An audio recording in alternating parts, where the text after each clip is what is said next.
I am Kenneth Muko. I am the Director of Programs for Medicines for Humanity. I've been in this role for 12 years, and during that time, our staff and partners have confronted disease outbreaks, natural disasters, and political turmoil. In the past few years, we have been faced with an unprecedented number of unexpected circumstances that have made providing health services to the vulnerable populations we serve even more challenging. The COVID-19 pandemic closed down clinics, canceled trainings, and prevented international travel for monitoring and site visits. But while other NGOs reported cutbacks on their project activities, almost all MFH projects stayed on target.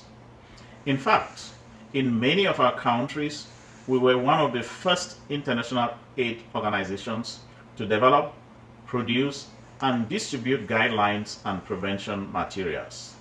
In Cameroon, for example, Ministry of Health staff were so impressed that they approached our project partners to request access to our supplies and educational materials. Changes in climate have negatively impacted food security and malnutrition throughout Africa and in Haiti.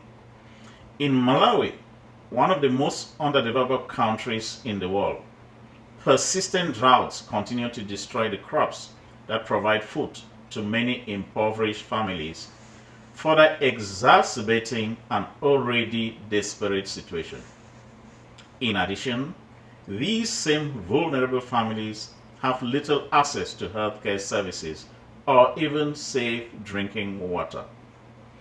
MFH is working in 4 communities in Malawi, improving access to quality maternal and child health services, providing clean water through boreholes and water tanks, and delivering nutritional support. More than half of the countries we work in are currently consumed with violent conflict and insecurity. In the Democratic Republic of Congo and Sudan, for example, the number of internally displaced persons, or IDPs, continues to increase as families and children are forced to flee their homes to escape the violence.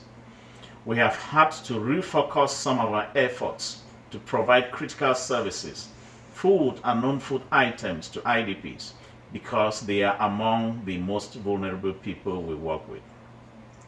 This kind of insecurity also impacts the day-to-day lives of our in-country staff.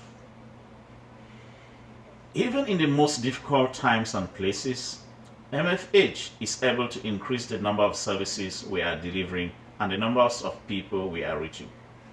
We work with each community to understand the local gaps and barriers, and then we adapt accordingly. One great example of this is Learning for Humanity, the virtual learning platform we developed to provide quality, accessible training to healthcare staff around the world. This project helps to increase the skills and capacity of local providers, many of whom work in the most remote, hard-to-reach areas. These courses are available to them on any smart device where there is internet service. Medicines for Humanity is improving lives and significantly reducing the numbers of preventable deaths across all our project sites. The tremendous results we continue to achieve are because of our commitment, hardworking, and highly efficient in-country partners and staff. We are truly blessed to have each one of them as part of our MFH family.